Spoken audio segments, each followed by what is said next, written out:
বাংলাদেশের সবকিছু ফেরত নিয়ে আসতে চাই। সরকার থেকে আমরা যথোপযুক্ত একটা অ্যাকশন প্ল্যান চাই, যে অ্যাকশন প্ল্যানটা সাউথ এশিয়ান স্ট্যাবিলিটির মধ্য দিয়ে যাবে। সাউথ এশিয়াকে খারিজ করে আপনি এই অ্যাকশন প্ল্যানটা বাস্তবায়ন করতে পারবেন না। এখন তো আমাদের পার্শ্ববর্তীতে একটা এসে পড়েছে নকল হিন্দু, শুভেন্দু অধিকারী। এই নকল হিন্দু এবং এই নকল বাঙালি এবং ভারত উপমহাদেশের যে রাজনীতি রয়েছে, দীর্ঘদিন সম্প্রীতির রাজনীতি, এটার জন্য হুমকি। এই নকল হিন্দু তার শুধু ব্যবসা বুঝে কখনো মমতার দলে যায়, কখনো বিজেপির ছাতা ধরে। একটা সময়ে মোদী বিখ্যাত বক্তব্য দিয়েছিলেন যে শুভেন্দু অধিকারী হলো একটা ঘুষখোর, চোর, বাটপার, চিটার। উনি হলো তার দেখিয়েছিলেন, সে ঘুষ নিয়ে সরাসরি ধরা খেয়েছিল।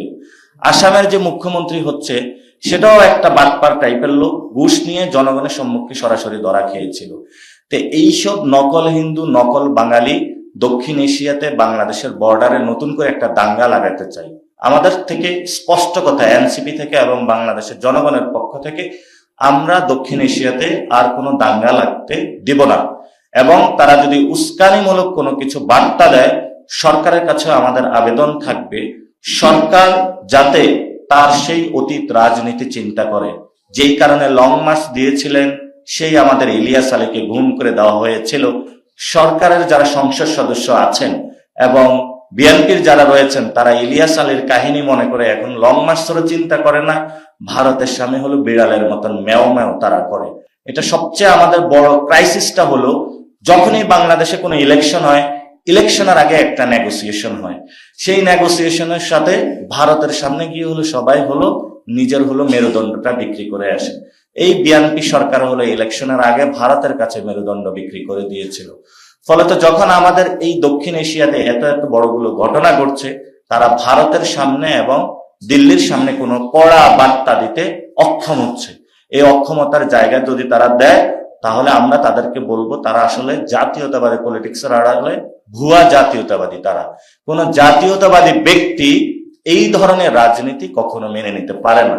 আর কৃষি ব্যবস্থায় নতুন একটা জায়গা তো আপনারা দেখেন, যে হলো আমাদের গরুর উৎপাদন। সীমান্তে গতকালকে আমি গিয়েছিলাম, সেখানে হলো যাওয়ার পথে হলো পুলিশ আমাকে ঢুকতে দিবে না। আরে ভাই, আমি তো বাংলাদেশের মধ্যে যেতে চাই। বাংলাদেশের মধ্যে যদি আমি যেতে না পারি, তাহলে এটা বাংলাদেশে যারা সরকার আছে তাদের জন্য একটি লজ্জার একটি বিষয়। তারা ভয় পায় যে সীমান্ত গেলে কোনো উত্তেজনা সৃষ্টি হবে। তো সীমান্তে আমি প্রান্তিক লেভেলে গিয়ে দেখলাম সেই মানুষগুলোর ফুড সেফটি নাই, তাদের যে কৃষি ব্যবস্থা সেটা নিরাপত্তা নাই। এবং বড় যে হত্যাকাণ্ডগুলো হয়ে থাকে, সেখানে আপনারা দেখবেন যে কৃষকের জমিতে সে গিয়ে চাষ করতে পারে না, ধান উৎপাদন করতে পারে না, পেঁয়াজ উৎপাদন করতে পারে না। বাংলাদেশের ভূমি, সেখানে উৎপাদনের হলো কৃষক বঞ্চিত হচ্ছে। তো গতকালকে একটি ঘটনা দেখে আমরা আশান্বিত হয়েছি। এক বিএসএফ সদস্য বাংলাদেশে হলো গরু চুরি করতে এসেছে, তাকে হলো গ্রামবাসী ঐক্যবদ্ধ হলো ধাওয়া দিয়েছে।